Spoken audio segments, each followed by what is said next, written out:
which sounds more professional to you? Is it I was fixing the report all morning, or I spent the morning calibrating the report? Well, you see, it's the same action but very different impressions. And today we are going to talk about the auditor's verb bank, the why and how to do it naturally in business English.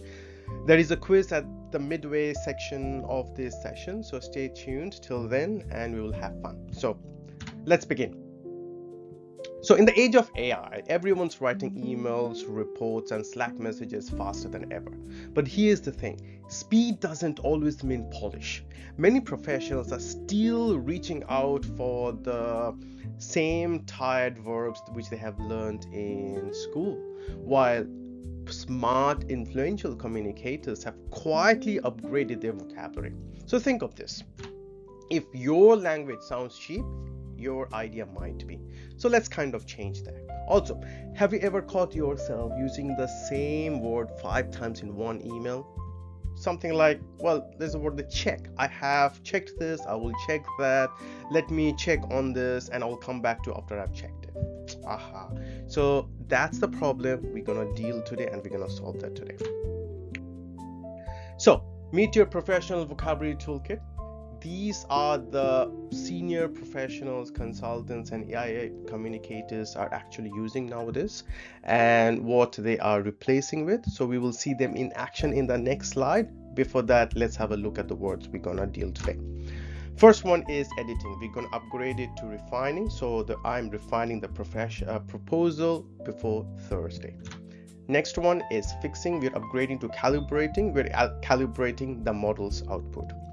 The third one might sound a little bit weird. We're dropping cleaning with sanitizing. So can you sanitize the data before we share it?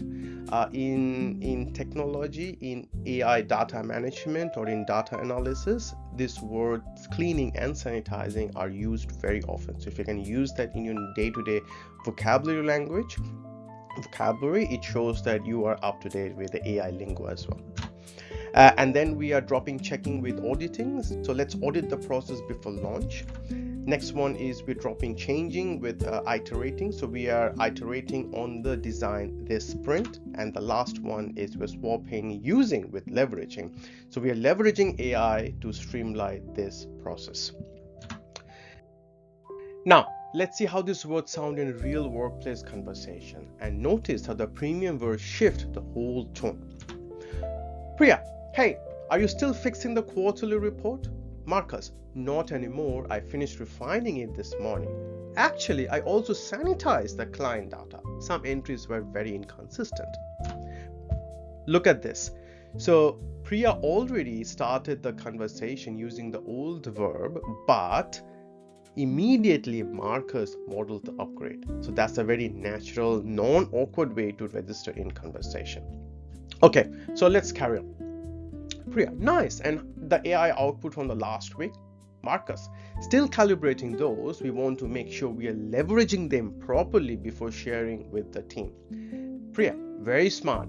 Should we audit the whole pipeline first? Marcus, yes, absolutely. Let's start, set that up, and we can keep iterating once we see the results.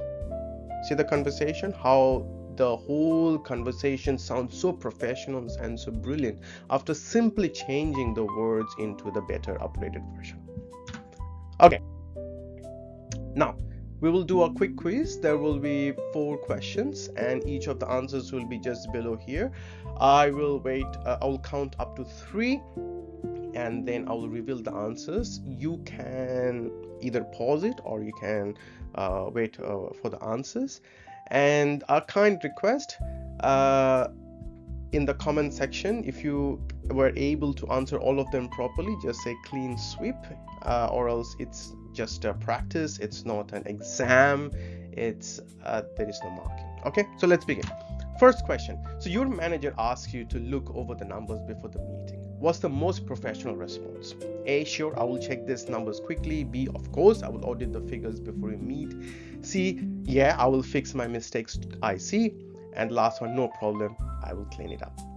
Answer in 3, 2, 1. It is B. So audit the figures signals thoroughness and expertise, exactly the impression you want to leave on the manager and the whole team. Okay, cool. Next one. An AI tool generated a draft report. Your colleague asked what you're doing with it. Which reply should you use with the premium verb? A, I'm just editing it a bit. I am fixing the parts that are wrong. I am refining it for the executive summary, and I'm changing a few sentences. Answer in 3, 2, 1. Refining suggests deliberate, skilled improvement, not just patching up errors. Okay, so answer is C. Next one. So you need to prepare a data set before sharing it with a client. Which phrasing sounds most polished in an email?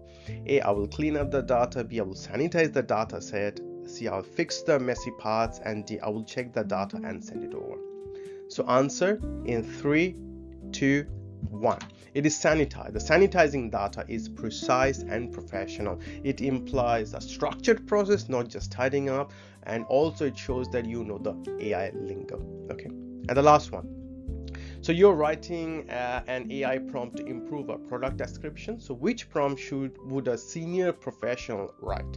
A, fix the tone so it sounds better. B, change the words to more professional. C, refine the tone to an authoritative yet approachable. Sanitize any vague claims. And D, edit this to make it good.